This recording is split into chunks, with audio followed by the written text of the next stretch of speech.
फिर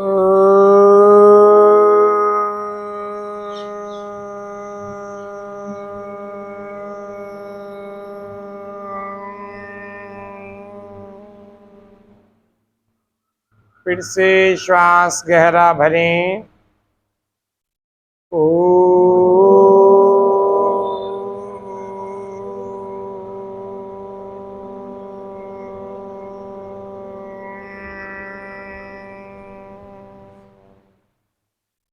फिर से श्वास गहरा भरें। ओ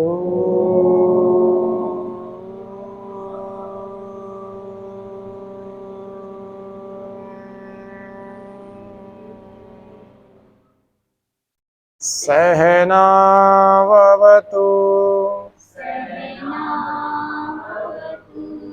सहनौ भुनक्तु सह वीर्यं करवावहै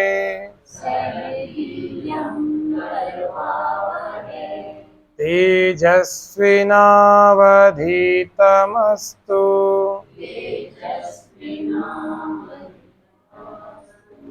मा विद्विषावहै।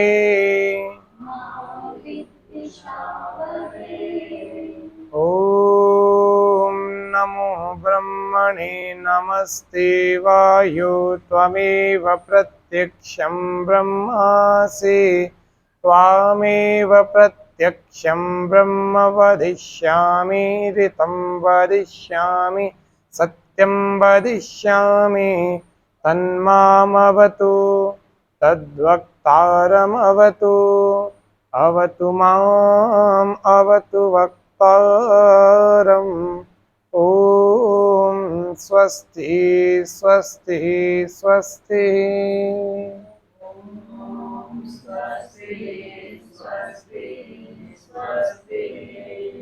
दोनों हथेलियों को बिना घिसे अपने आंखों, अपने चेहरे पर, अपने गालों, अपने पूरे मुखमंडल पर लगाएं और अपनी आंखों को धीरे धीरे खोलें।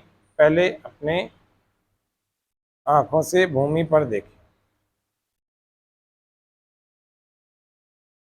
बिना घिसे। हाँ बेटा,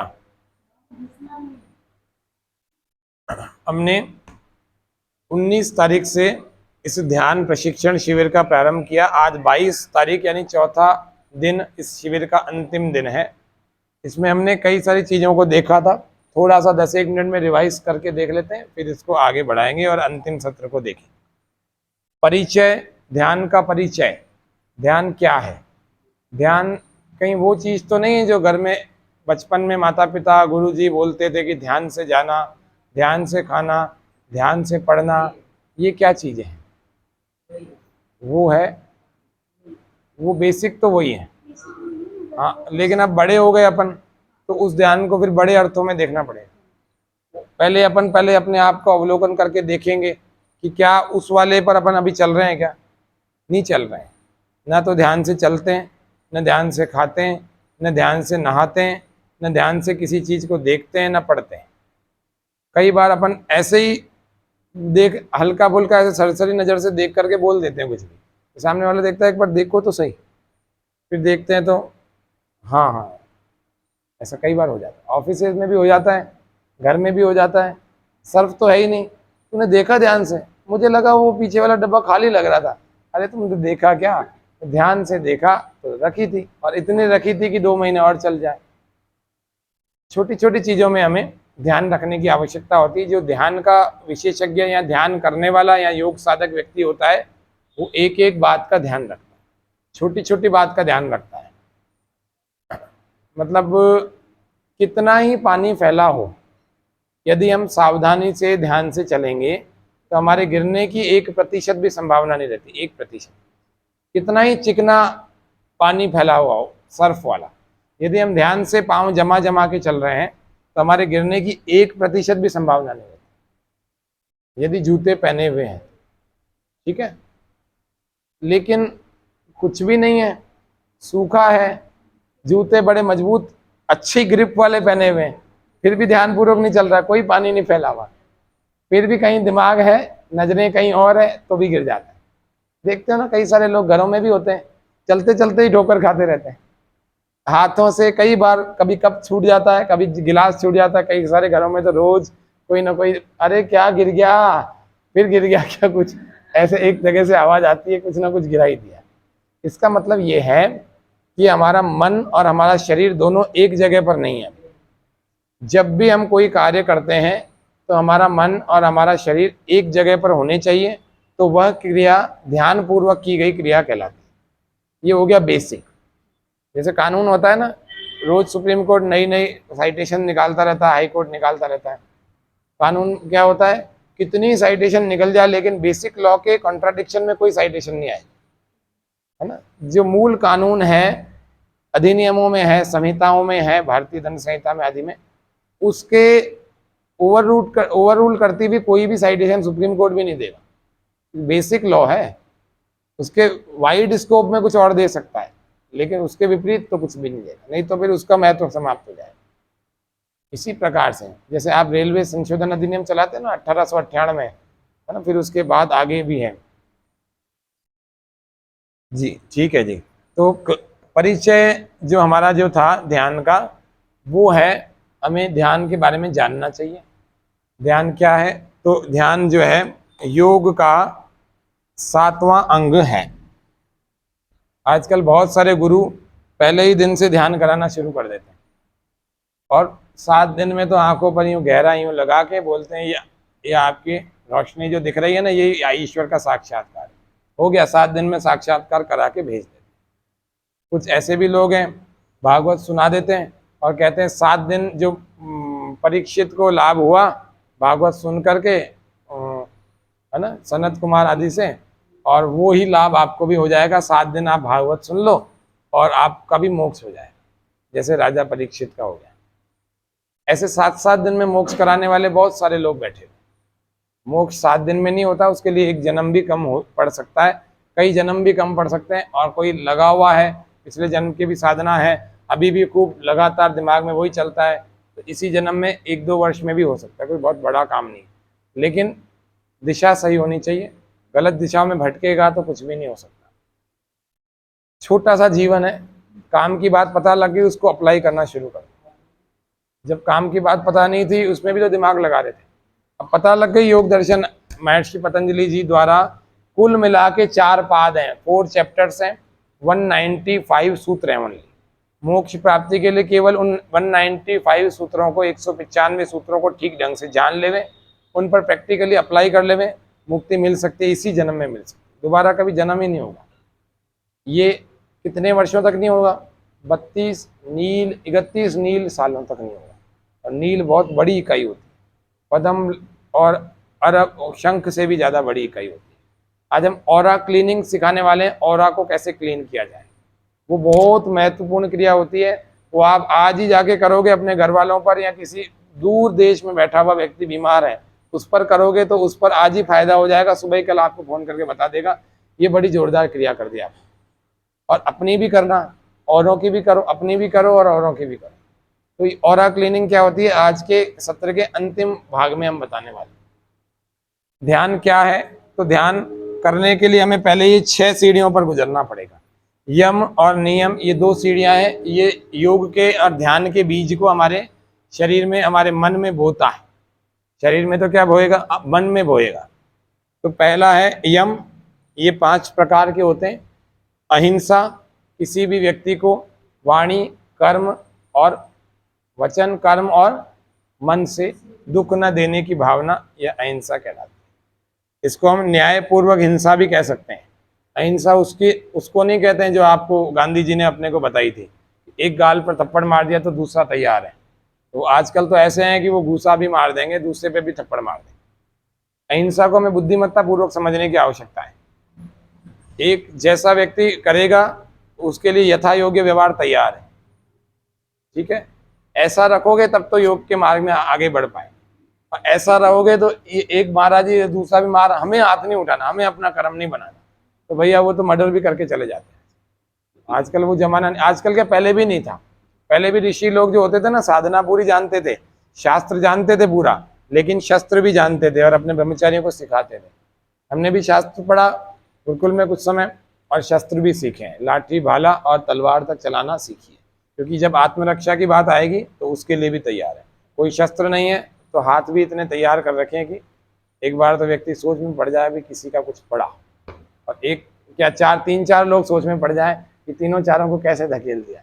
ये ऐसा शस्त्र के लिए भी व्यक्ति तैयार होना चाहिए, अपने हाथ में इतनी तैयारी होनी चाहिए। कैसा दिखता है व्यक्ति ये इंपॉर्टेंट नहीं है, उसका अंदर से व्यक्तित्व कैसा है वो इंपॉर्टेंट है। आत्मविश्वास होता है ना, वो बल पैदा करता है। तो आत्मविश्वास ही, चीन के लोगों को देखो, जापान के लोगों को देखो, उनकी फिल्में बनती है ना कैसे पतले दुबले होते हैं, लेकिन जब ऐसी वो देते हैं ना, केवल वायु के वेग से दूर तक धकेल देते हैं। कुछ फिल्में भी बनाई है, हालांकि पूरी तो सच नहीं है, लेकिन उसमें ट्रेलर ये दिखाया है कि ऐसा भी हो सकता है, होता है। प्राकृतिक शक्तियों को व्यक्ति अपने अंदर इतना बढ़ा सकता है कि यहाँ से अगर मैं यहाँ से भारती जी को हल्का सा यूँ प्रेशर दूँ ना, अगर एक विधि पूर्वक, तो ये वहां तक जा सकती है पूरा, और पीछे वाले को धकेल कर जा सकते हैं। इतना पावर आ जाती है केवल बिना टच किए, ये स्थिति हो जाती है। वो एक कौन सा ब्रूस ली था ना शायद, हाँ, वो तो वास्तव में ओरिजिनल था, उसके पास तो गॉड गिफ्टेड पावर्स थे, उसको मार भी दिया गया था इसी वजह से।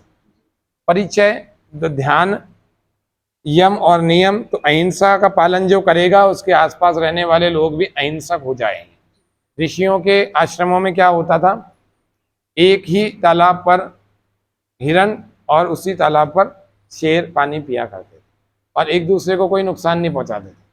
बाहर जाते थे जंगल में, फिर अहिंसक हो जाते थे। यहाँ अहिंसक हो जाए, क्योंकि ऋषि लोग बहुत अहिंसा का पालन करते थे, अच्छे ढंग से पालन। ठीक है, तो सत्य, जैसा कहा, जैसा देखा, जैसा अंतर मन में हमारे है, उसको वैसा वैसा ही वर्णन करना और वैसा वैसा ही जीना।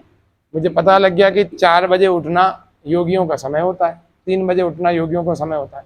अब ये सत्य पता लग गया ना, मैं योगी बनना चाहता हूँ तो मैं रोज 3 बजे उठ जाऊंगा, नहीं बनना चाहता हूँ तो फिर मैं सत्य का पालन नहीं कर रहा हूँ, क्योंकि मेरा उद्देश्य तो योगी बनना है, तो फिर योगियों के समय में उठना भी पड़ेगा, है ना। 3 प्रकार के स्नान बताते हैं पुराण, मार्कंडेय पुराण बताता है, पद्म पुराण बताता है, शायद पुराण में भी बड़ी अच्छी अच्छी बातें लिखी हुई हैं, है ना। क्या बताते हैं, एक तो है ऋषि स्नान, सुबह 4 बजे, 4:30 बजे, 5 बजे तक एक स्नान किया जाए तो उसको ऋषि स्नान कहते हैं, ब्रह्म मुहूर्त में, अमृत वेला में। दूसरा है देव स्नान, देव स्नान यानी सुबह सूर्योदय से पहले 7, पौने 7, 6:30 बजे तक सूर्योदय हो जाए, इससे पहले पहले कोई स्नान कर ले, 5 के बाद 6:30 से पहले, उसको कहते हैं देव स्नान। तीसरा है मानव स्नान, सूर्योदय तक तो कर ले, सूर्योदय हो रहा है भैया तब तो कर ले, ऊपर जाके अर्घ चढ़ा दे। और चौथा, सूर्योदय के बाद भी सोता रहे और भला आदमी कभी भी स्नान कर ले, कभी भी मतलब 8, 9, 10, 11, उसको कहते हैं राक्षस स्नान, 12 बजे तक राक्षस स्नान। एक तो परिचित मेरे ऐसे भी हैं जो रात को 3 बजे सोते हैं और दिन में 1 बजे उठते हैं, और मैं कहता हूं मेरा 1 बजे तो आधे से भी ज्यादा दिन हो जाता है, आधे से ज्यादा दिन हो गया ना। तो परिचय तो भैया इसका बहुत बड़ा है, समरी में यही समझ लो, अस्तेय, चोरी न करने की भावना। चोरी किसको कहते हैं दिलीप जी, आपका क्या शुभ नाम है? अच्छा जी, अरे क्या एक ही बार में परिभाषा बता दी, शास्त्र की परिभाषा। अनधिकार चेष्टा, जिस चीज पर अपना अधिकार नहीं है वह वस्तु प्राप्त कर लेना चोरी कहलाता है। ठीक है, उसमें आपको भंडारों का भोजन भी बताया था। ठीक है, भंडारों का भोजन कई सारे लोग करते हैं, करो तो फिर उतना दान दे के आ जाओ तो पाप नहीं लगेगा, नहीं तो चोरी है, और चोरी का पाप हो ही रहा है अपने पास। हाँ जी बिल्कुल है, 100% पाप कोष बढ़ता जा रहा है। अपना अधिकार थोड़ी है उस पर, बिल्कुल वंचितों का अधिकार है, अपने लिए थोड़ी भंडारा होता है।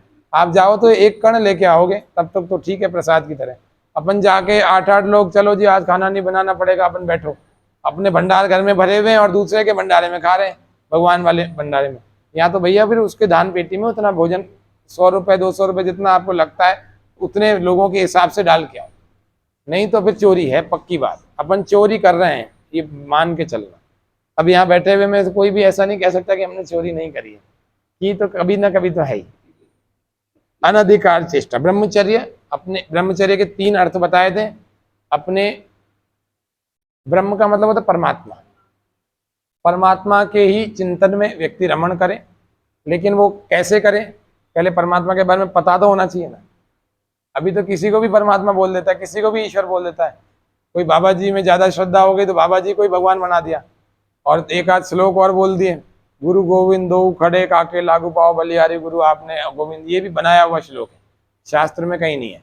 दूसरा है, कौन सा है, गुरुर ब्रह्मा गुरुर विष्णु गुरुर देवो महेश्वरा, है ना। ये तो कबीर जी ने वो वाला बोला था, गुरु गोविंद दो खड़े, उन्होंने पर्टिकुलर एक कंटेक्स्ट में बोला था, बस उतना उतना। उसको तो लोग, गुरुओं ने तो अपने ऊपर ऐसा घटित कर दिया कि बस मेरे से ज्यादा बड़ा कोई नहीं।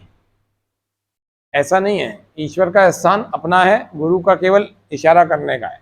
वो तो अपने से दूर ही नहीं जाने देते चेलों को। तो मेरे ही बने रहो, तुम कितने ही पाप कर लो, मेरे को बस दान दे जाओ, तुम्हारे पाप मैं अपने ऊपर ले लूंगा। अपने पाप तो झेलने की ताकत है नहीं, दूसरों के पाप अपने ऊपर लेंगे। तो ऐसे भी बहुत सारे पाखंडी गुरु होते हैं, तो इनसे हमें बच के रहना चाहिए।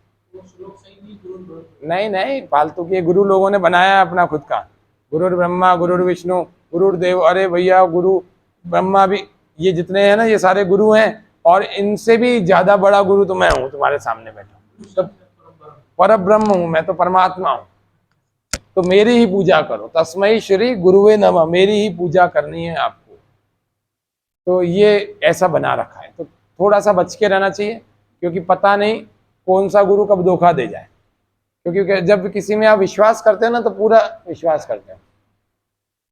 यहाँ आ जाओ जी, संगीता जी। जब किसी में अपन विश्वास करते हैं ना, और थोड़ा सा हल्का सा उसमें थोड़ी सी कमी देख ली ना, तो आप अपने मार्ग से भी भटक जाते हैं। अरे भैया, वो तो सही रास्ता बता के गया था ना, आप अपने वो निकल गया, कोई बात नहीं, गलत रास्ते पे चल रहा है, गुरु जी चल रहे हैं गलत रास्ते पे, आप तो सही रास्ते पे चलो ना। लेकिन होता क्या है, श्रद्धा गुरु जी से हट जाती है, तो व्यक्ति उस मार्ग को भी छोड़ देता है। उस मार्ग का मतलब जो अध्यात्म का मार्ग उन्होंने बता दिया। तो मेरा ये कहने का मतलब है, इसीलिए निराकार परमेश्वर में हमारी श्रद्धा विश्वास होना चाहिए। ये पुतलों, मिट्टी से बने हुए पुतलों को भगवान नहीं मानना चाहिए।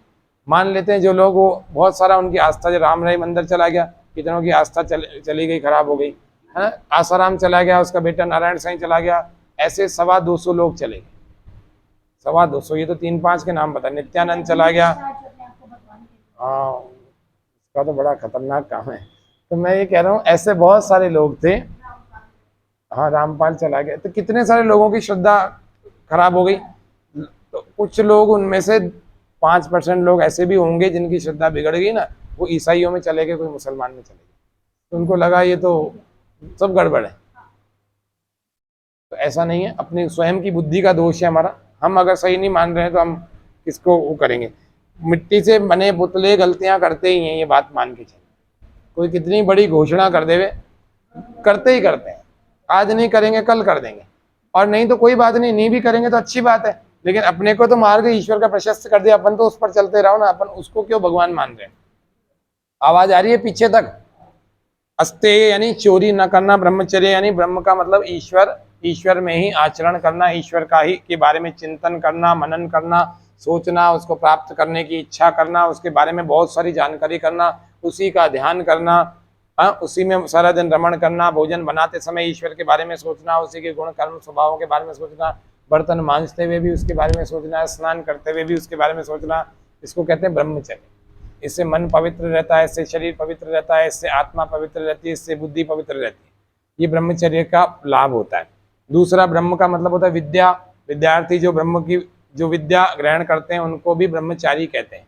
गुरुकुल में रहते हैं ना, किसी को समस्या हो तो पांव सीधे कर लेना, आराम से बैठ जाना, ज्यादा कष्ट मत लेना। तीसरा, ब्रह्म का अर्थ होता है वीर्य।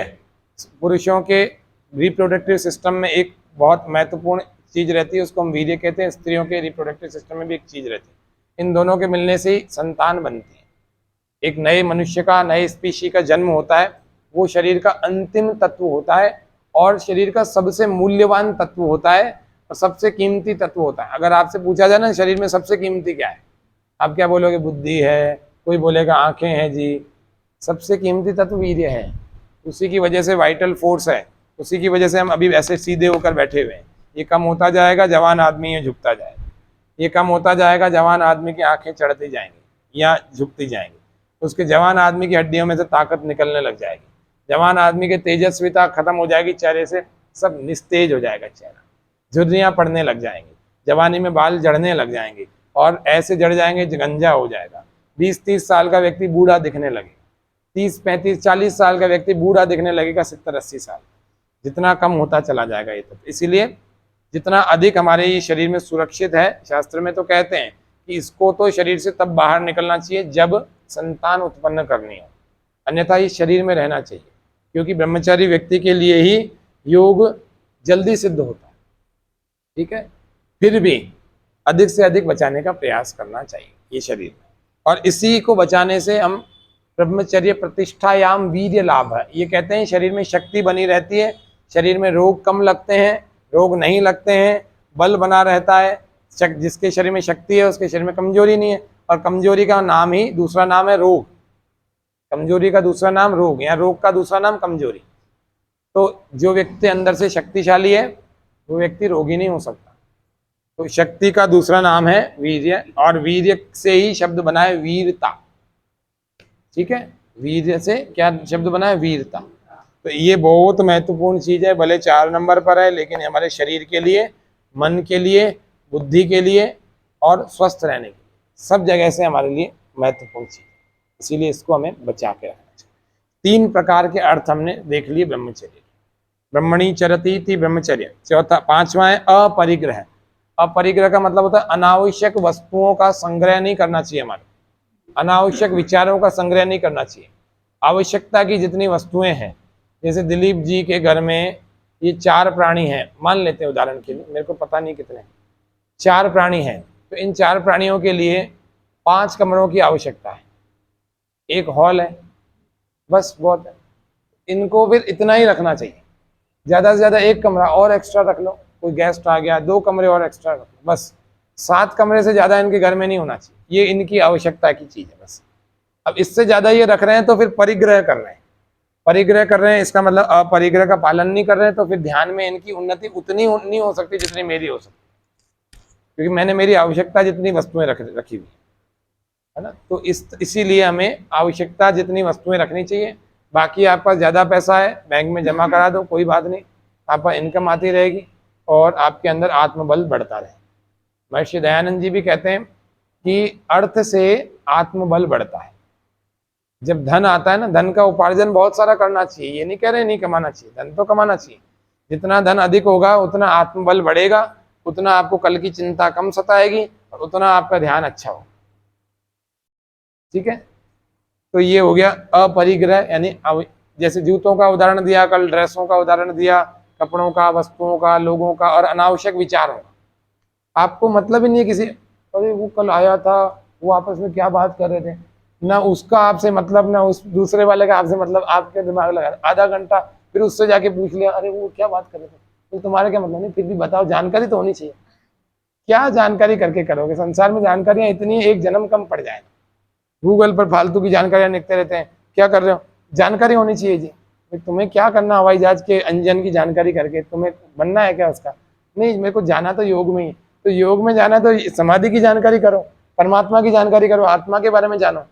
हवाई जहाज के इंजन के पुर्जों का क्या नाम याद करके करोगे?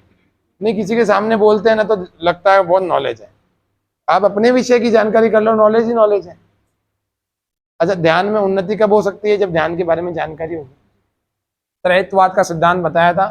पहला बोलो, 3 तत्व होते हैं ना, अनादि और अनंत, जो कभी समाप्त नहीं होते, जिनका जन्म कभी नहीं हुआ।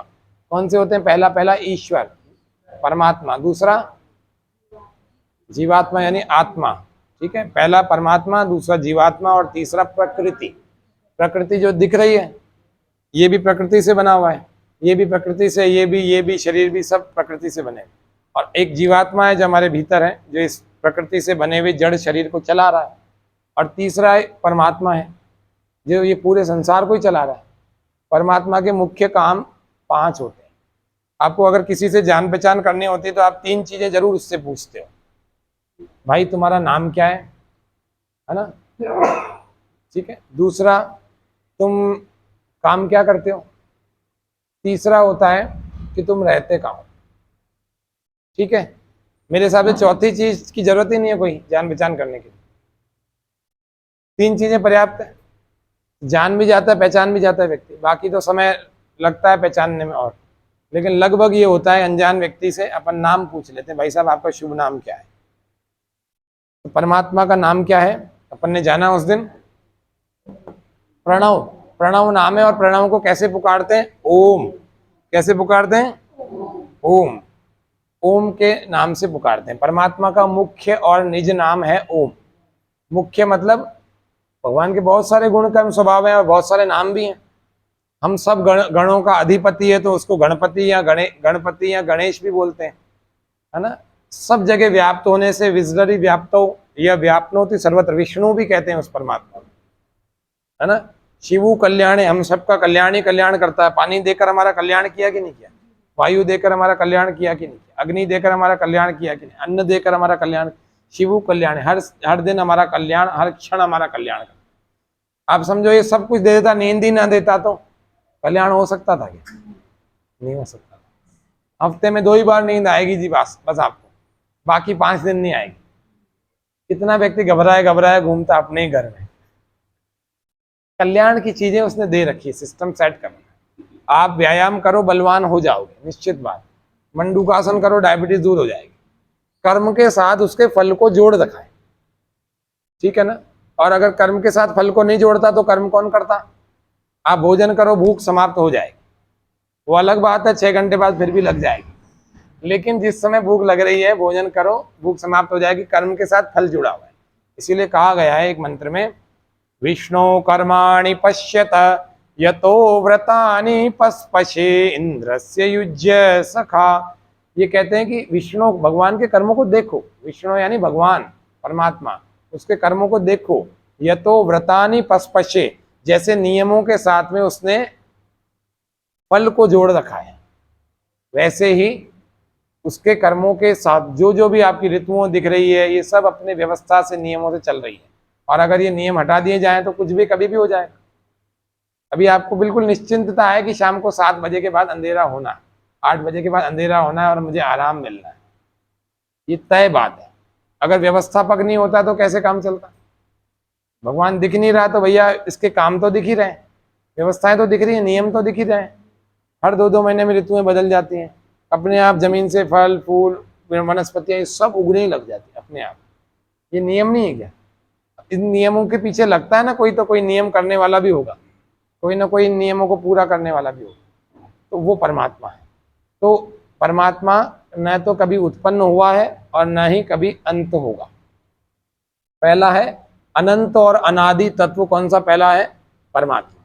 दूसरा अनंत और अनादि तत्व है आत्मा, ये भी कभी उत्पन्न नहीं हुआ, ये भी कभी समाप्त नहीं हुआ। तीसरा अनंत और अनादि तत्व है प्रकृति, ये भी कभी उत्पन्न नहीं हुई और ये कभी समाप्त नहीं होगी। जब ये संसार में प्रलय आ जाएगी ना, तब ये सब चीजें इसके मूल मैटर में चले जाएंगे, रॉ मटेरियल में चले जाएंगे। तो रॉ मटेरियल का मतलब धूल मिट्टी पानी जल ऐसे हो जाएंगे सब। फिर वापस एक समय आएगा, फिर से प्रकृति बनने लगेगी, फिर ये वापस अपना आकार लेने लगेंगे, उससे व्यक्ति मेटल बनाएगा, अलग अलग धातुएं बनाएगा, किसी से प्लास्टिक, किसी से रबर, किसी से कुछ, किसी से कुछ, ये बनते बनते ऐसे मूल स्वरूप में बन जाएगा। लेकिन जब प्रलय होती तो सब कुछ सत्व रजस तमस के परमाणुओं में विलीन हो जाता। तो ये 3 त्रैतवाद का सिद्धांत उस दिन बताया था। अगर योग में करना है तो हमें 3 चीजों को मानना पड़ेगा, परमात्मा को, आत्मा को और तीसरा प्रकृति। प्रकृति क्या है, जड़ पदार्थ है। आत्मा क्या है, चेतन पदार्थ है। परमात्मा क्या है, चेतन पदार्थ। उस दिन सच्चिदानंद बताया था। सत का मतलब होता है होना। प्रकृति है कि नहीं है, क्योंकि जिसकी इतनी चर्चा हो रही है तो है तो सही, दिख ही रही है। पहाड़ों में दिख रही है, समुद्रों में दिख रही है, गद्दे में दिख रही है, शरीर में दिख रही है, सब प्रकृति के बनाए हुए कमाल है। तो प्रकृति है, सत्य यानी प्रकृति है, सत्य यानी आत्मा भी है, सत्य यानी एग्जिस्टेंस यानी होना, भवति वर्तते, है ना। और सत्य यानी है तो मतलब परमात्मा भी है ही। अभी इसके कार्यों को अपने देख ही लिया। तो सत्य तो तीनों ही है, प्रकृति भी सत्य है और आत्मा भी सत्य है और परमात्मा भी सत्य है। दूसरा है चित्त।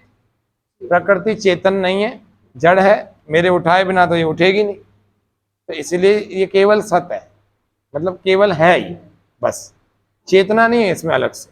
चेतना हमारी आत्मा में है, जिसकी वजह से देखो ये शरीर अपने आप चल रहा है, हिल रहा है, बोल रहा है, देख रहा है, जान रहा है, समझ रहा है, कुछ सोच रहा है। अभी उठ के जाएगा भी, वापस आके बैठेगा भी, सबके अंदर की बातें जानने की कोशिश भी करेगा। तो चेतना तो है ना। अनादिश चेतना धातु, यानी कि इस चेतना का भी कभी अंत नहीं होता। कहते हैं ना, आत्मा न मरता है न जन्म लेता है। एक गीता में श्लोक भी है, कौन सा है? न हन्यते हन्य माने शरीर। एक और है, नैनम छिंदन्ति शस्त्राणि नैनम दहति पावक न चैनम क्लेदयन्त्यापो न शोषयति मारुतः। नैनम छिंदन्ति शस्त्राणि, कोई शस्त्र इस आत्मा को भेद नहीं सकता, क्योंकि कितनी बारीक है पंचन जी। बाल का एक टुकड़ा साइड का एक ले लिया, उसके 100 टुकड़े कर दिए, 100 हिस्से कर दिए, फिर इनमें से एक 100वां हिस्सा लिया, फिर इसके 1000 हिस्से कर दिए, फिर 1000वां हिस्सा लिया, और उससे भी ज्यादा सूक्ष्म है आत्मा। इसीलिए इसको कोई शस्त्र छेद नहीं सकता। ठीक है, नैनम छिंदन्ति शस्त्राणि नैनम दहति पावक, इसको कोई आग जला नहीं सकती। इतनी बारीक चीज को क्या आग जलाएगी जो दिख ही नहीं रहा। नैनम दहति पावक न चैनम क्लेदयन्त्यापो, न इसको कोई जल गीला कर सकता है ना, और न शोषयति मारुत, न कोई वायु सुखा सकती। ये गीता का श्लोक है। जब कोई मरता है या मरने वाला होता है या मरने के बाद जो कथाएं होती है, तब गीता के श्लोक, गंगा जल, ये सब अपने हिंदू समाज में परंपरा है। तो गीता के श्लोक सुना देते हैं, कुछ सुना देते हैं। तो ये वाला श्लोक बड़ा वो है कि बार बार आत्मा की नित्यता को बताने वाला, आत्मा के अमरत्व को बताने वाला। ये शरीर तो मरण धर्मा है, आज है और कल नहीं है, कल फिर दूसरा शरीर आ जाएगा, लेकिन आत्मा कभी नहीं मरता। तो आत्मा भी नित्य है। तो सत भी है और चित्त भी है। चित्त यानी चेतना, और तीसरा है परमात्मा। उस सत यानी वो भी है, चित्त यानी चेतनता वाला है, चेतनता वाला है तभी तो हमारे को जीवन जिला रहा है ना। और तीसरा आनंद स्वरूप है, इसीलिए उसको आनंद कहते हैं। तो परमात्मा क्या है? सच्चिदानंद है। सत, चित्त और आनंद है। अपन बोलते हैं ना, सच्चिदानंद भगवान की जय। तो भगवान का नाम ही सच्चिदानंद है, और आत्मा का नाम है सच्चित, और प्रकृति का नाम है सत, केवल सत। ठीक है, अपन बोलते हैं ना ओम तत्सत, एक मंत्र आपने सुना होगा, ओम तत्सत। तत्सत यानी परमात्मा ही सत्य स्वरूप है। सत का मतलब अस्तित्व वाला, एग्जिस्टेंस वाला भी होता है, और दूसरा परमात्मा का सत का मतलब सत्य होता है। जब व्यक्ति मर जाता है ना, तब एक पीछे से नारा बोलते हैं। क्या बोलते हैं? जो उसकी अर्थी को उठाने वाले होते हैं ना, एक वाक्य बोलते हैं, राम नाम सत्य है या संग है ना, या ओम नाम सत्य है या संग है। ऐसा बोला जाता है कि व्यक्ति के साथ में उसके अच्छे कर्म ही साथ जाते हैं। एक कवि ने बड़ा सुंदर लिखा, धन धरा के धाम पर यहीं धरा रह जाएगा, पशु भी बंधे रह जाएंगे जब मृत्यु का दिन आएगा। नारी घर के द्वार तक ही साथ देगी लोक में, मित्र दल मर घट के आगे साथ नहीं दिखलाएगा। देह भी तेरी चिता के बीच जल भुन जाएगी, मृत्यु के पश्चात केवल धर्म ही रह जाएगा, मृत्यु के पश्चात केवल धर्म ही रह जाएगा। तो इसका मतलब है धार्मिक कार्य करने वाले लोगों को कभी निराश नहीं होना चाहिए, क्योंकि वो सदा कंटिन्यू होता है। हम जा रहे हैं, भगवान न करे सड़क पर जा रहे हैं और असावधानी से जा रहे हैं, और सड़क ने, उसने ट्रक ने आकर कुचल दिया, मृत्यु हो गई। धन भी यहीं, शरीर भी यहीं, अच्छे वस्त्र भी यहीं, बच्चे भी यहीं, पत्नी भी यहीं, और माता पिता भी यहीं। अब जाएगा क्या कंटिन्यू, ये बताओ। चित्त में जो संस्कार हैं, जो आपने अच्छा सुना है, जो आपने अच्छा कर्म किया है, वो निश्चित रूप से अगले जन्म में जाके कंटिन्यू होना है। मैं उसका एक जीता जागता उदाहरण आपके सामने बैठा। मेरे इस जन्म में कोई बहुत अच्छे कर्म नहीं होंगे, न मेरे बहुत धार्मिक परिवारों में जन्मा हूँ। ठीक है, मेरे पिताजी के कोई बहुत सारे अच्छे कर्म नहीं थे, ना कोई वो धर्मात्मा थे। ठीक है, न मेरे कोई दादाजी बहुत बड़े धर्मात्मा थे, अच्छे लोग थे, ऐसा नहीं कह रहा हूँ खराब थे, लेकिन ऐसे कोई संत महात्मा या आचार्यों के घर से मैं पैदा नहीं हुआ। बस ये है कि पूर्व जन्म के कर्म कंटिन्यू हुए, थोड़ा इस जन्म में मैंने प्रयास किया, गुरुकुल में जाकर के अध्ययन किया वेद शास्त्र आदि का, यूनिवर्सिटी में भी वही अध्ययन किया। मैं वैसे बीकॉम हूँ, लेकिन फिर बोध हुआ कि नहीं, अपन इसके लिए पैदा नहीं हुए। वैश्य वर्ण से पैदा हुआ हूँ, वैश्य वर्ण समझते हो, व्यापारी समाज, उनसे पैदा हुआ हूँ, लेकिन मन में व्यापार नहीं घूमता, मन में धर्म घूमता है, संस्कृत घूमता है, योग घूमता है। क्यों? मैं जिसके लिए पैदा हुआ हूँ वही चीज़ मेरे घूमनी चाहिए। ये बहुत बाद में जाके अनुभव हुआ, पहले पता लग जाता तो 5 साल कॉमर्स में नहीं लगा, कुछ और कर लेते। लेकिन अच्छा हुआ जवानी में पता लग गया, नहीं तो बड़ी होने के बाद पता लगता 50 साल के बाद तो फिर पता नहीं, मुश्किल हो जाती। फिर बड़ा अफसोस होता है इस बात का कि मैं जिसके लिए पैदा हुआ था वो काम नहीं किया। अब मुझे इस बात की प्रसन्नता है कि मैं जिसके लिए पैदा हुआ हूँ वो काम कर रहा हूँ, और जितना मैंने सोचा था उससे भी ज़्यादा कर रहा हूँ। तो मेरे को ये प्रसन्नता है, और इस काम ने मेरे को बहुत सारी सफलताएं दिलाई। जो बड़े बड़े लोगों को, करोड़पतियों को जो चीज़ें अनुभव, जो नसीब नहीं होती ना, वो मेरे को नसीब हो चुकी है अभी तक। मैंने मतलब लोगों ने सोचा नहीं होगा जो चीज़ें, वो अपने को मिल चुकी है अभी तक। बड़ी बड़ी चीज़ें हैं, बड़ी चीज़ें का मतलब धन नहीं होता, बड़ी चीज़ का मतलब बहुत सारी चीज़ें और भी होती, तो वो सब मिली हैं। तो इसीलिए ये तो भगवान की विशेष कृपा है जो ये योग के कारण से मिला है। गर्मी हो रही है, क्या हो रहा है? गर्मी, गर्मी हो रही है, आपकी तरफ घुमा लो पंखा, यहाँ जगह बदल लो। तो ये नियम है, जो यमों का पालन करेगा वही ध्यान अच्छा लगा सकता है, जो अच्छे पुण्य कर्म करेगा वो इसी से ध्यान अच्छा लगेगा, जो सेवा करेगा उसका ध्यान अच्छा लगेगा, जो सेवाएं लेगा उसका ध्यान अच्छा। क्योंकि पहले पहले दिन बताया था हमारे पास एक क्या होता है, कोश होता है, वो होता है कर्म का कोश, या कर्माशय कहते हैं। जैसे जल कहाँ रहता है? जलाशय में। कर्म कहाँ रहते हैं? कर्माशय में। और कर्म कितने प्रकार के? 4 प्रकार। मुख्य रूप से, मोटे मोटे रूप से समझ लो 2 प्रकार, एक पुण्य कर्म और एक पाप कर्म। तो पुण्य कर्म करेंगे तो पुण्य के कोश में जमा होगा, और पाप कर्म करेंगे तो पाप के कोश में जमा होगा। ठीक है? जब आप के पास सुविधाएं बहुत सारी हैं, आप औरों से सेवा लोगे तो आपके पुण्य घट जाएंगे, पुण्य खर्च होते जाएंगे, होते जाएंगे। लेकिन आप वही काम स्वयं कर सकते तो स्वयं को करना चाहिए, आपके पुण्य सुरक्षित रहेंगे। जितने पुण्य आपके सुरक्षित रहेंगे उतना ध्यान अच्छा लगेगा।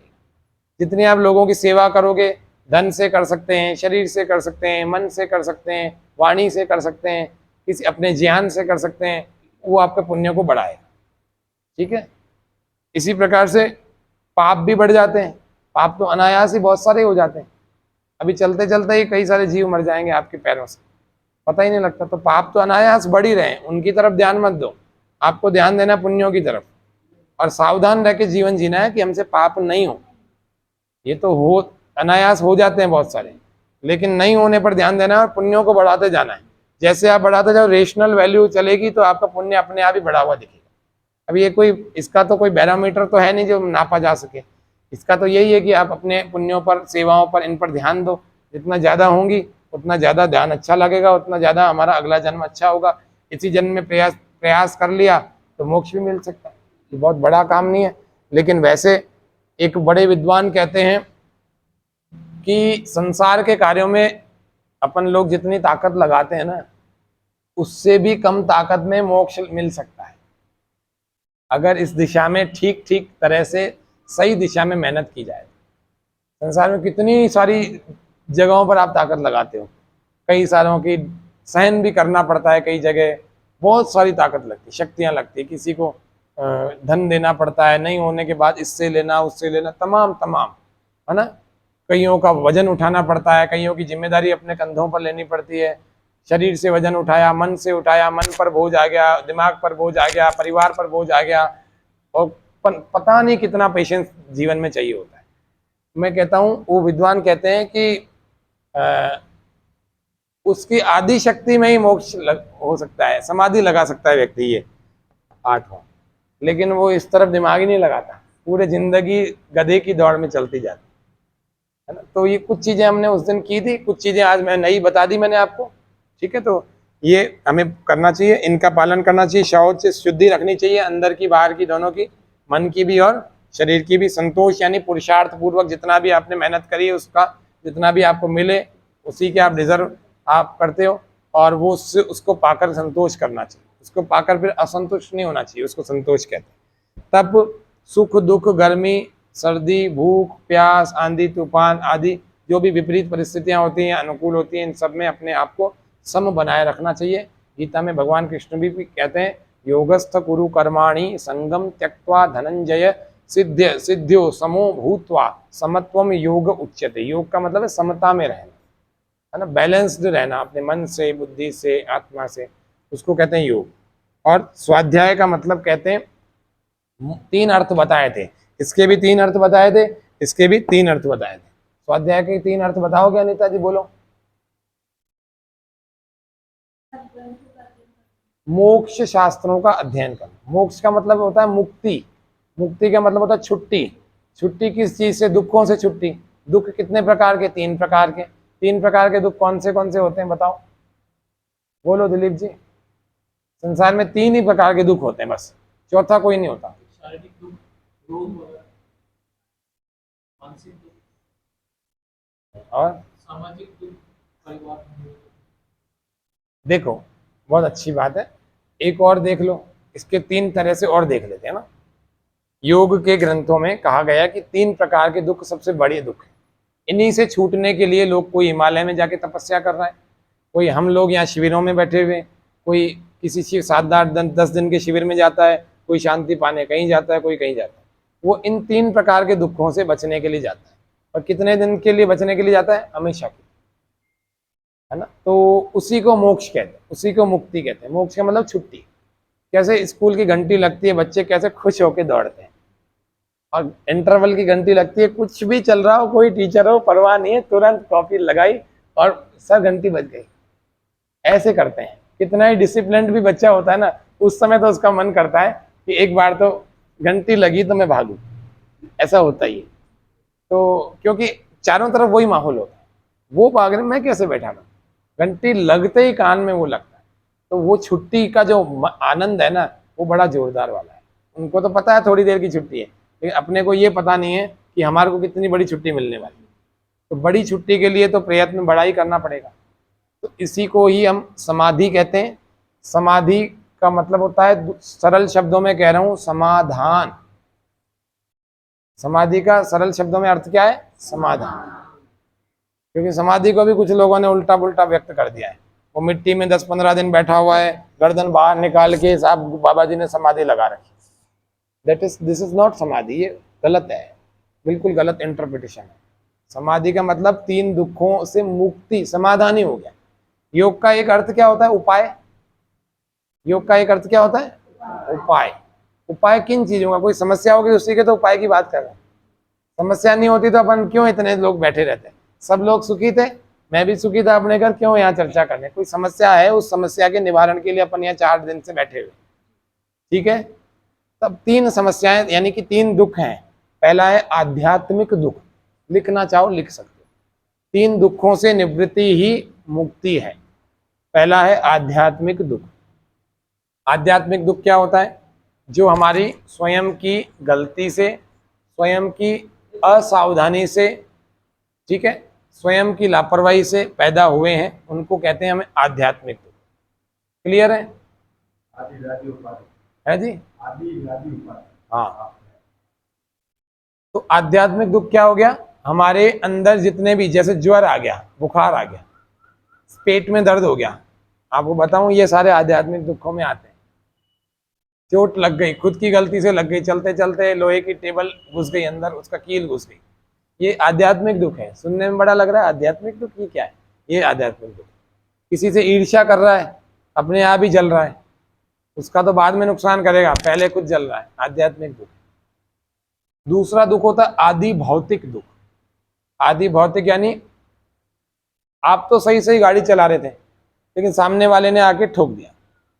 अन्य भूतों के, अन्य प्राणियों के द्वारा, अन्य भौतिक प्राणियों के द्वारा, भौतिक लिखा हुआ है ना, अन्य प्राणियों के द्वारा जो हमें दुख पहुंचाया जाता है, उन समस्त दुखों को आदि भौतिक दुख कहा जाता है। क्लियर हो गया? पहले आध्यात्मिक दुख, स्वयं के कारण से आए हुए दुख, अन्य प्राणियों के आए हुए के कारण से आए हुए दुख, उनको आदि भौतिक। जैसे कोई लड़की, अच्छी लड़की थी, अच्छा परिवार देख के गई, अब उसका पति ने उसके ऊपर, उसके ससुराल ने, उसकी सास ने उसके ऊपर अत्याचार करना शुरू। पति तो अच्छा निकल गया, लेकिन सास अच्छी नहीं निकली, या उसके ससुर अच्छे नहीं निकले, या उसके जेठ जी अच्छे नहीं निकले, उसके ऊपर अत्याचार करना। अब वो बेचारी अच्छे संस्कारों वाली है, उनका विरोध नहीं कर पा रही, कैसे भी कर रही है, तो उसके ऊपर कौन सा आध्यात्मिक दुख भोग रही है कि आदि भौतिक भोग रही है? आदि भौतिक। अन्य प्राणियों, हम चल रहे थे, हमारे को आकर ने सांप ने काट लिया, हम यहाँ बैठे हुए थे, हमारे को सांप ने काट लिया, तो ये क्या है? आदि भौतिक। किसी ने आके थप्पड़ मार दिया, आदि भौतिक। किसी ने मर्डर कर दिया, आदि भौतिक। क्लियर है? तीसरे प्रकार का दुख जो सबसे बड़ा है वो है आदि दैविक दुख। ठीक है, आदि दैविक दुख का मतलब होता है दैवीय आपदाओं से पहुंचने वाला दुख। दैवीय आपदाएं मतलब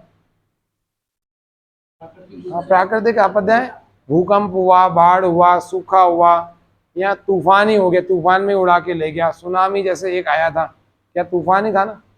ऐसा तूफान था, कईयों को ही उड़ा के ले गया और छोटे छोटे संसारों को उजाड़ के ले गया, इतना भयंकर था। हाँ, कोरोना है, चलो इसको मान लेते हैं। हाँ, ये सारे दैवीय आपदाएं हैं। तो इन दैवीय आपदाओं, इनको अपन आदि दैविक दुख कहते हैं। इससे योगी भी नहीं बच सकता। योगी, मान लीजिए उदाहरण के लिए मान लेते हैं कि आपके बीच में ऐसा योगी बैठा हुआ है कि जिसने आत्म साक्षात्कार कर लिए, परमात्मा के साक्षात्कार कर लिए, बस वो कभी भी मर जाए तो कोई चिंता की बात नहीं है, उसको परमात्मा का धाम मिलेगा, मुक्ति हो जाएगी, उसको दोबारा जन्म नहीं लेना पड़ेगा। मान लो ऐसा योगी आप लोगों के बीच में बैठा हुआ है और उसी जगह भूकंप आ गया और धरती अलट पलट हो गई और सारे लोग मर गए।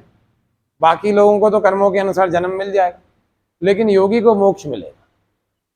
लेकिन ये जन्म तो चला गया ना उसका, बाकी के समय में वो दूसरों का भी उपकार कर सकता था, दूसरों को मोक्ष के प्रति प्रेरित कर सकता था, है ना? तो योगी भी आदि दैविक दुखों से नहीं बच सकता, लेकिन बाकी दोनों दुखों से आप लोग, अपन सब लोग बच सकते हैं। थोड़ा सावधान रहना पड़ता है। आध्यात्मिक दुखों के लिए थोड़ा जागरूकता पूर्वक जिएंगे तो कम बीमार पड़ेंगे, कम दुख उठाएंगे, ज्ञान बढ़ाते जाएंगे, अपनी नॉलेज, प्योर नॉलेज को बढ़ाते जाएंगे, जो अध्यात्म की नॉलेज है उनको बढ़ाते जाएंगे, तो हम कम दुखी होंगे। ठीक है, तो आध्यात्मिक दुख हमारे घट जाएंगे, बहुत घट जाएंगे। आदि भौतिक दुख, सावधानी पूर्वक जीवन जिएंगे, गाड़ी चलाने से लेकर, कपड़े पहनने से लेकर, सड़क पर चलने से लेकर, दूसरों के साथ व्यवहार करने से लेकर, ये सारे अपन संतुलित सीमित रहेगा तो हम उस दुखों से भी बचेंगे, क्योंकि दूसरे लोग पीड़ा नहीं पहुंचा पाएंगे। खुद मजबूत होंगे तो अपन जवाब दे सकते हैं। ये सब चीजें आदि भौतिक दुखों में, उनको भी हम घटा सकते हैं। अपनी लापरवाही को ना करें, सावधानी पूर्वक, जागरूकता पूर्वक जीवन को जिए। तीसरे, आदि दैविक से बच नहीं सकते, उससे मानव जाति प्रयास करे तो बच सकती है। भूकंप क्यों आता है? जमीन के खोखले होने से।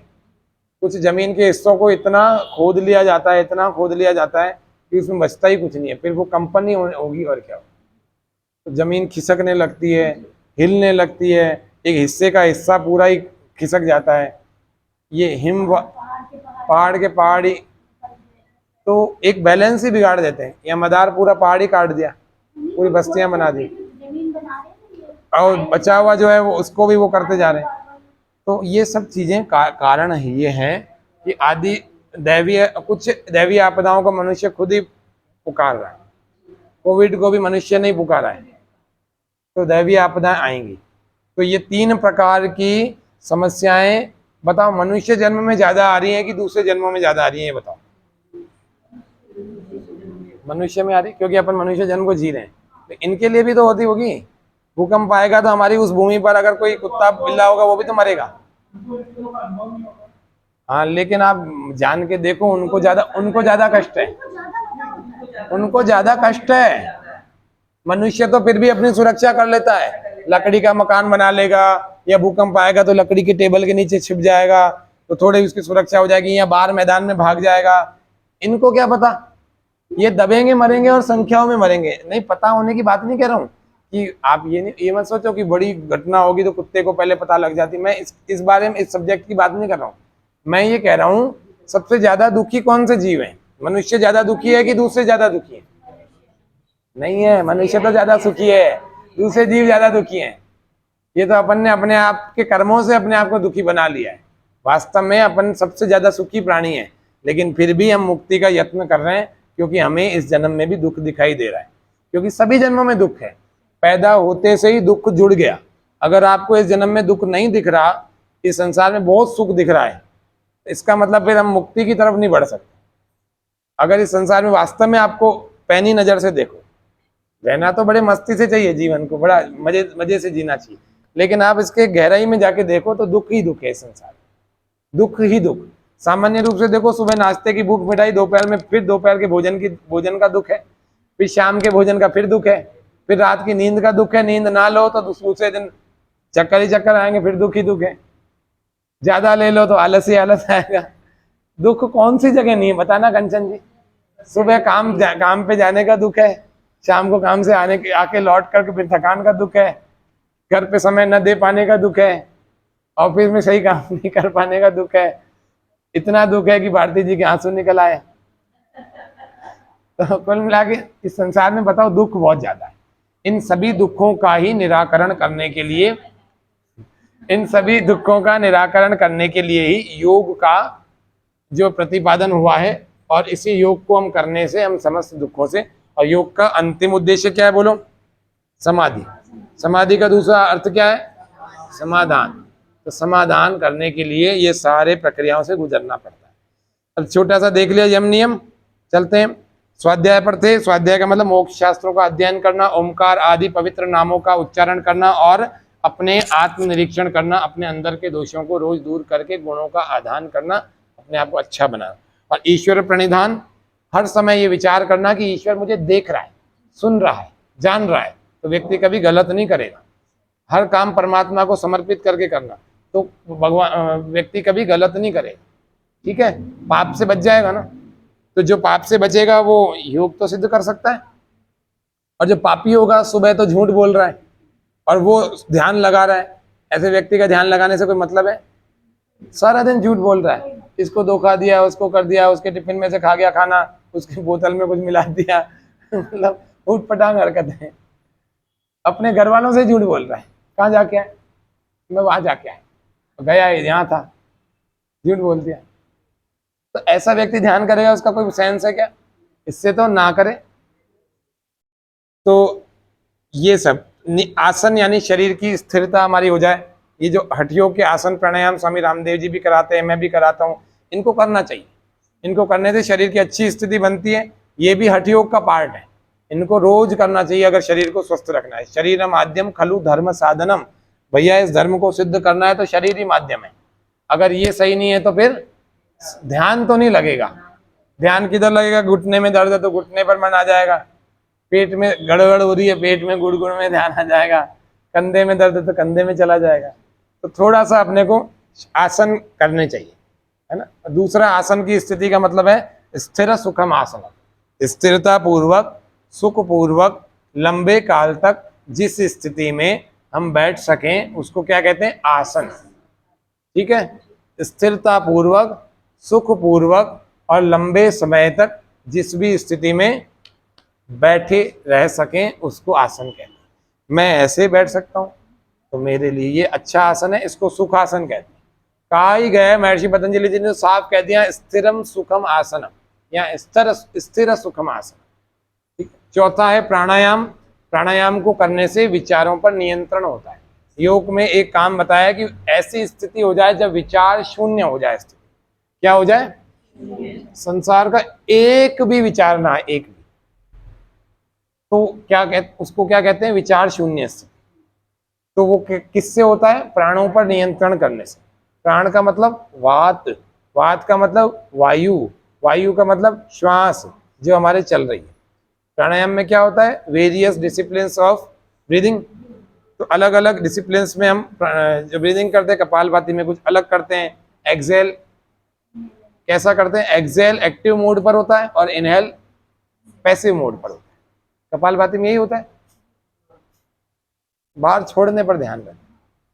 ऐसे भस्त्रिका में इनहेल एक्टिव एंड एक्सेल भी एक्टिव है, लेकिन डीप ब्रीदिंग होना चाहिए, बहुत गहरा श्वास होना चाहिए। एक भस्त्रिका ऐसा भी होता है, ठीक है। ऐसे अलग अलग क्षमताओं वाले व्यक्ति अलग अलग भस्त्रिका का अभ्यास करें। प्राणों पर नियंत्रण लेकिन इनसे नहीं होता। लेकिन 4 प्रकार के प्राणायाम महर्षि पतंजलि जी ने बताए हैं, वो ही हमारी साधना में उपयोगी है। बाकी तो सारे हठयोग के हैं, शरीर में क्षमताएं बढ़ाते हैं, लेकिन ये यहाँ पर हमारे ध्यान लगाने में मदद करेंगे। 4 पहला है बाह्य प्राणायाम, श्वास को बाहर फेंक, इसमें लिखा हुआ है, श्वास को बाहर फेंक करके मलमूत्र के 2 इंद्रियों को अंदर खींच करके रोक कर रखें, उसको कहते हैं मूल बंद। पेट को अंदर चिपका कर रखें, उड्डयन बंद, और ठोड़ी को यहाँ लगा के रखें, इसको कहते हैं जालंधर बंद। ये तीनों जब तक हम रोक सकें, जब तक रोकें, जब तक घबराहट ना होने लगे तब तक रोकें। श्वास बाहर ही रुका रहेगा, तीनों बंद अंदर। पेट को पीठ से चिपकाने की कोशिश करेंगे ऐसे, और मलमूत्र की इंद्रियों को भीतर खींचने की कोशिश करें, खींच के रखें, और ठोड़ी को यहाँ कंठकूप से लगा के रोक के रखें। श्वास बाहर रुकेगा यानी बाह्य कुंभक होगा। जितनी देर हम लगा सकते हैं, ताकत बहुत लगती है, जितनी देर हम लगा सकें तब तक लगाएं। 1 बार, 2 बार, 3 बार, 4 बार, 5 बार तक लगा सकते हैं। तो ऐसा ध्यान में हमें 3 बार लगाना चाहिए, ठीक है। इससे भी हमारे प्राणों पर नियंत्रण बनता है, क्योंकि कितनी देर बाद श्वास बाहर छूटी, जब तक श्वास नहीं आ जा रही है तब तक विचार भी नहीं आ जा रहे हैं। क्लियर है? 4 प्राणायाम होते हैं, है ना, बाह्य अभ्यंतर स्तंभ वृत्ति और बाह्य अभ्यंतर विषयाक्षेप, ये 4 प्राणायाम होते हैं। ये डिटेल में आपको कल बता दिए थे, आज नहीं बता रहा। प्रत्याहार ये पक्का करके इसीलिए आप लोगों को बता रहा हूँ कि ये 2 बार नहीं सुनोगे तो बैठेगा ही नहीं। प्रत्याहार मतलब कल बताया था बकरी का उदाहरण, देवेंद्र जी ने बकरी पाली, मन जो है शरीर से बाहर विचरण कर रहा है, इसको पकड़ के अंदर ले आए, प्रत्याहार हो गया। बाहर के विषयों से हटाया, अंतर्मुखी कर लिया, प्रत्याहार हो गया। अंदर एक स्थान पर टिका लिया, नाभि पर, हृदय पर। आत्मा कहाँ रहती है? हृदय के मध्य भाग में, यहाँ जहाँ छाती की हड्डी खत्म हुई, यहाँ एक गड्ढा है, इसको हृदय भाग कहते हैं। तो यहाँ पर या यहाँ पर या यहाँ पर या यहाँ पर या यहाँ पर या यहाँ पर, कहीं भी एक स्थान पर अगर मन को टिका के रख लिया उसको कहते हैं धारणा, ठीक है। ये सारे धारणा स्थल हैं, और अगर इस पर टिका के रखा लगातार, और एक किसी विषय पर रखा, कौन सा विषय? परमात्मा रूपी विषय, तो उसको कहते हैं ध्यान। इसकी कंटिन्यूटी को ध्यान कहते हैं। और जब लगाने वाला अपना अस्तित्व भूल जाए, क्या विषय है वो भूल जाए, सब कुछ परमात्मा में विलीन हो जाए, वो है समाधि की स्थिति। ये बहुत बड़ी चीज है, अभी तो नहीं समझ में आएगी, अभी मैं समझा भी नहीं पाऊंगा, क्योंकि अभी आप सब लोग प्रारंभिक साधक हो। 4 दिन में तो प्रारंभिक साधक ही तैयार होती है, तो प्रारंभिक साधक तो ध्यान तक ही हो जाए, यही बड़ी बात है। यम नियमों का पालन आप लोगों को घर पे करना है, जिंदगी भर करना है, उसके अलावा आपके पास कोई विकल्प नहीं है। आप कितने खराब कामों को करके आओ, फिर भी मन आपका यम नियमों में ही आएगा, फिर आपको पालन करने पड़ेंगे। बुरे से बुरा, चोर से चोर व्यक्ति भी है ना, दुष्ट से दुष्ट, डकैत से डकैत व्यक्ति भी चाहता है कि मेरे घर में डकैती नहीं होनी चाहिए। क्यों जी? झूठे से झूठा व्यक्ति भी ये चाहता है स्नेहा जी कि मेरे से कोई झूठ ना बोले, होता है ना। इसी तरह से मनुष्य की आत्मा हमेशा ही स्वाभाविक रूप से अच्छे गुणों की तरफ आकर्षित होती है। तो इसलिए यम नियमों को तो हमें हमेशा ही पालन करना चाहिए, और ईमानदारी से, पूरी निष्ठा से पालन करना चाहिए। ये हमारा अष्टांग योग था। अब इस अष्टांग योग को अभी मैं आसन, प्राणायाम, प्रत्याहार, धारणा, ध्यान, ये 5 चीजों का भी मैं प्रैक्टिकल करवा रहा हूँ, ठीक है। तो इस प्रैक्टिकल के लिए अभी हम खड़े होंगे। इससे पहले अगर अभी तक के विषय में किसी का कोई प्रश्न हो तो आप स्वागत है, पूछिए। परमात्मा के हम 3 काम जान रहे थे, है ना। किसी से जान पहचान करनी हो तो उसके बारे में पता होना चाहिए 3 चीजें। उसका नाम क्या है? तो उस परमात्मा का नाम ओम है, ओम का उच्चारण करना सिखाया था आपको, है ना। और दूसरा, वो काम क्या करता है? तो परमात्मा बहुत सारे काम करता है, लेकिन उसके 5 काम मुख्य हैं। पहला, संसार को बनाना। दूसरा, संसार का पालन करना। तीसरा, संसार जब रहने योग्य न हो जाए तो इसको प्रलय करके विनाश कर देना। और चौथा काम है मनुष्य के अच्छे और बुरे कर्मों का फल, सारे जीवों के, मनुष्य के सभी जीवों के अच्छे और बुरे कर्मों का फल देना। और 5वां जो मुख्य काम है वो है मनुष्य को जीवन जीने का ज्ञान देना, वेद का ज्ञान देना। नहीं तो ये कहाँ से आप पढ़ रहे हो? वेद का ज्ञान नहीं होता, थोड़ी देर सुन के आप चले जाते। ऐसे कंटिन्यू तार बंद करके रैप्ट अटेंशन में नहीं सुन रहे होते पिछले 4 दिनों से। वेद का ज्ञान है तभी मन को पवित्र बना रहा है, तभी दूसरे दिन आपके कदम घर से बाहर निकलते हैं कि आज फिर जाना चाहिए। ये वेद का ज्ञान है, ये परमात्मा ने ही दिया है और ऋषियों के माध्यम से हम सब लोगों तक, आप तक और हम तक पहुंचा है। ठीक है, तो ये परमात्मा के कितने काम हो गए? 5। बोलो, पहला संसार को फिर चलाना, तीसरा प्रलय करना, प्रलय ला देना, जिसको अपन बोलते हैं ना GOD, जनरेटर, ऑपरेटर, डिस्ट्रॉयर, और पौराणिक संदर्भों में इसको ब्रह्मा विष्णु महेश के रूप में भी लेते हैं। ब्रह्मा जी संसार का निर्माण करते हैं, विष्णु जी उसको पालन करते हैं और शंकर जी तीसरी आंख खोल के प्रलय ला देते हैं। ऐसा भी अपन सोचते हैं, सुनते ही हैं हिंदू धर्म में, तो पुराणों में भी ऐसा कहा गया है। तो वास्तव में परमात्मा तो एक ही है ना, वो ही ब्रह्मा का, ब्रह्मा उसको इसीलिए कहते हैं कि वो बड़ा है, शंकर इसको इसीलिए कहते हैं कि हमारा कल्याण करता है, और विष्णु उसको इसीलिए कहते हैं कि सब जगह रहता है। ठीक है, तो ये उसके काम हो गए। तीसरा, वो रहता कहाँ है? तो ये आखिरी वाक्य में मैंने बोल दिया ना, वो विष्णु है, सब जगह रहता है। ऐसी सर्वव्यापक, विजलरी व्याप्त, ये संस्कृत में एक धातु है, इसका मतलब है सब जगह व्याप्त जो है वो केवल और केवल एक तत्व है इस संसार में, वो परमात्मा है। आपको जो पृथ्वी दिख रही है ना, जो भारत दिख रहा है ना, ये कहाँ पर है? पृथ्वी पर है। और जब भी आप अगर संसार का नक्शा देखना, इतना छोटा सा भारत आएगा, बिल्कुल छोटा सा। आप पूरा अंगूठा रखोगे ना, अंगूठा बड़ा होगा।